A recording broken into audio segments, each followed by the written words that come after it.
business, because who do they always tell you not to do business with? Family and friends. Yep. Right? And so you bring in Mike McCarthy based on his coaching experience, because that's what they said they wanted, because he won a Super Bowl in 2010. But the game has changed so much since then. It's changed significantly since then.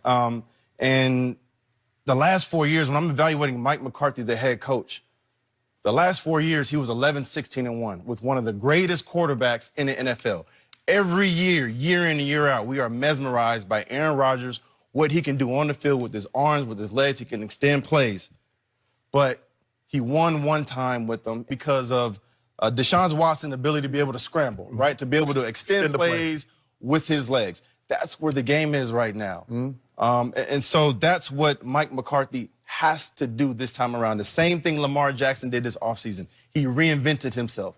That's the same thing that Mike McCarthy has to do this time around. Because I think if he tries to make Dak a pocket passer, that doesn't equal success, right? It doesn't translate to success. Aaron Rodgers this year was number 11. The year after Mike McCarthy leaves, where the Green Bay Packers at? The #1 seed. And so that's what we have to chew on, because that's the last thing that we've seen from Mike McCarthy. Man, Reggie Bush just brought it. Well, yeah, look, I said it yesterday. It's a good hire. This hire was gonna like, oh my God, did you see who Jerry got? Man, Jerry got this hot shot OC that lightened up college. But Jerry says this is the first time, Skip, I believe that Jerry believed that he has a Super Bowl, because I don't think he thought Jerry thinks he's going to the Super Bowl, but realistically, he believes he has a Super Bowl team. When he hired Jason Garrett, I mean, that was what, a year after they had went 13-3, and Skip, they had lost in the divisional round to Eli. Eli. He's like, I'm not going to chance this team to a college guy or a first-year NFL head coach. I'm going to go with someone that's had previous experience, because I believe this team is ready to take off. I believe, and Mike McCarthy, look what I did. Skip, Jerry, for a guy that has as much as Jerry, is easily wild. He is. For a guy that has it. I would agree. No, he is. So Mike went in there and like, Jerry, this is what I've been working on this offseason. Yeah, I spent an offseason. I reinvented myself. I got a 14-member team, analytics. All they do. Sitting around. Little knew they know to be playing esports. You know what? Mike might hire Reggie Bush to be on the team. I go in there and call some plays. But Skip, look, I agree with Reggie. And I said this yesterday, Skip. I said, it's a good hire. It's not great. But for what Jerry needs, Mike McCarthy was the perfect fit, because of all the guys that were available. He had the best resume. He can already say, Jerry, I've taken a team to the Super Bowl. And Jerry's like, well, you're right.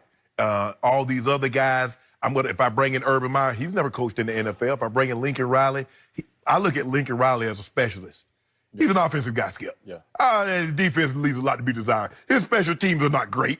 Ain't like they running back punts and kickoff and blocking punts all over the place. So I look at him as a specialist. And he's like, these other guys, Marvin did an unbelievable job in Cincinnati. Marvin Lewis.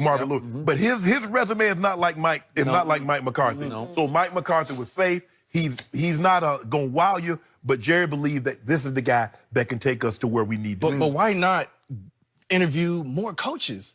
Right? Why not interview some college coaches? He interviewed, there's a report, he interviewed 10 before he hired Wade Phillips.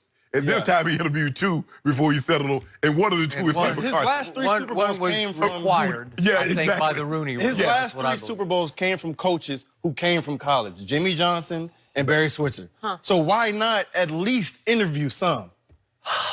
And to your point, I needed a bombshell splash of a hire. You did. I needed your teammate, Urban Meyer. And I know it would have been high risk, but high reward. High risk because he's never coached a down in the National Football League. But, boy, he coached a bunch of downs in college football at the highest level. He coached a bunch of guys that played in the NFL. He sure did. One of them's name is Ezekiel Elliott. And I wanted somebody who would bring an edge, who would light a fire under a soft, underachieving 8-8 football team. If you want to, if you can figure out how to finagle Sean Payton out of New Orleans, or bring back Bill Cowher, or somehow talk Bill Belichick into leaving that sinkhole up there in New England and coming to Dallas and saving the day. He might bring Tom Brady with him. No, he wouldn't. You won't want that, do you? I would take that. Oh, so Dak, Yeah, I'd put Dak on ice. oh my goodness, I would. Dak, you hear that? I'd put him on ice. I'm surprised. Okay. So here's the point. I'm going to hark back to that Bleacher Report expose of last April about why Aaron Rodgers and Mike McCarthy fell apart and Mike got fired. Reason number one was Mike McCarthy's scheme went stale, said the article, and he did not, to your point, adapt. Adapt. He did not adapt. He started to get full of his own juice, was the quote in the story. So what did Mike do? PR. He went back into his laboratory up there in his house in Green Bay and spent the whole year off reinventing his scheme, right? Gotta do something. I'm not buying it, but he sold Jerry a whole bill of goods on this one, and Jerry swallowed it hook, line, and sinker. And then the article says that Mike, over the last 4 years, slowly checked out and lost his enthusiasm to the point that during Saturday walkthroughs his last year in Green Bay, he would sneak upstairs and get a massage in his office, which really did not please Aaron Rodgers, and I do not believe, blame him for that, because really, your head coach is getting a massage during your Saturday walkthrough? I've never heard of that before. I've never heard Right? that either, no. Okay, and then finally, It's hard coaching in Green Bay. when Ted Thompson first hired Mike McCarthy, he called him that he was full of Pittsburgh macho. He grew up in Pittsburgh.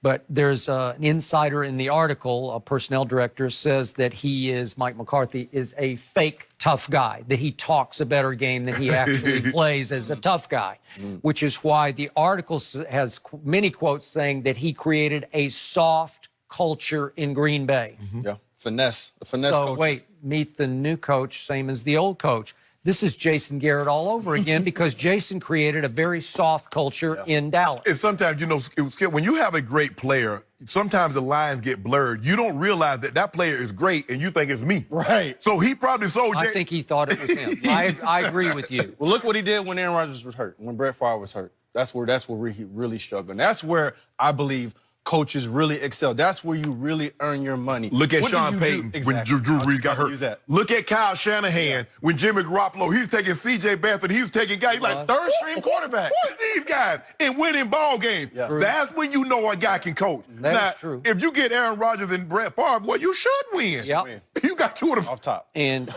Mike McCarthy was criticized in this article for never finding anybody and rarely benching anybody, so he didn't crack the proverbial whip at all.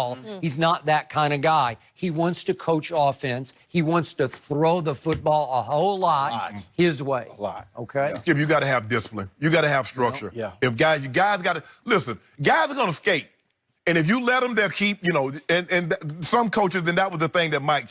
Wade. I love Wade, but Wade's problem was he let guys. As long as you played for Wade on Sunday, you can be a little late. You can be 5-6 pounds overweight. I got it. Mike Shanahan's like, hell no, you're not.